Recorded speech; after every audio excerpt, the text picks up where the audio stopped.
So when you're talking about negotiations, there's no hints on the ground that indicates that there's any hope, except just Iranians are feeling that the results and the outcomes of this war should be determined in the battleground. Actually, there's no trust in Iran that because two times in mid of the negotiations, Iran is targeted and attacked by the United States, Israelis, and their complicit regimes in the region. So there's no trust here. Today, you know that we've got the news of the assassination of General Tangsiri, that is the commander of IRGC Navy. And he's a hero that changed the order in the Strait of Hormuz.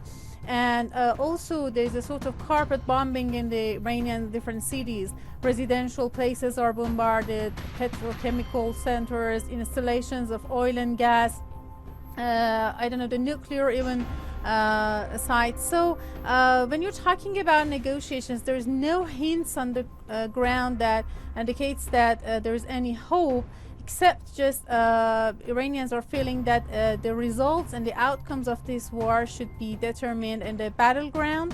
So the victories that Iran has got, like the historic one with hitting F-35 fighter jets, or just hitting E-3 Sentry AWACS, that is $700 million, and it's just, you know, there is few in the United States. And also hitting different drones like Hermes, Heron, Orbital, MQ-9. So indicates that militarily we have the upper hand. However, it's an asymmetric war, and in the battleground, Iranians are really looking for the real and actually reliable results of this war. As I indicated, the carrots and sticks cannot use at the same time. And Iran does not accept any sort of ceasefires of negotiations because it's not really reliable, not verifiable, not irreversible based on the experiences we have with the United States. And the open hand the United States has given to Israel to attack, you know, the vital civil infrastructure and the civil population in Iran. There are lots of actually evidences like this that indicates that relying on the negotiations is absolutely absurd in this time. Actually, it's nonsense. Ayatollah Mujtaba Khamenei was replaced for the former supreme leader that was assassinated by Americans and Israelis. And all other even commanders and the authorities that the dirty hands of Israelis had assassinated were well replaced. Everything is running as usual, the business as usual inside Iran.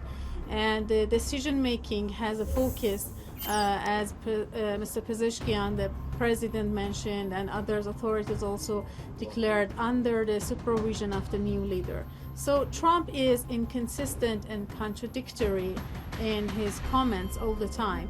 And now he well knows that the strategic defeat of the United States and Israel in this war is clear. Even the Europeans, many other countries in the region already absorbed this message. So just talking down the price of the energy is part of this message. However, in Iran, the assumption is that the ground invasion is on the way. Actually, I think it's nonsense, because when you're talking about reasonable, Iran had always been reasonable in negotiations. And the last time that the United States and Israel attacked Iran was at mid of negotiations, that the Bahraini foreign minister was talking about this reasonable collaborations of Iran. So the one that is not reasonable is the United States, Israel, and their partners in the region. So I think Trump is trying to actually, as I said, talk down the price of the energy with using these words of negotiations, diplomatic offers. But the fact is that in the battleground, absolutely it's vice versa. This is Iran that has upper hand in military side. Iran well expects the worst scenarios, like the, for example, ground invasion. And also the allies in the region are activated. I think that even with the blockade in the Red Sea and Bab el-Mandab, plus the Hormuz, that would be a disaster for the global economy, and it actually brings down the economy.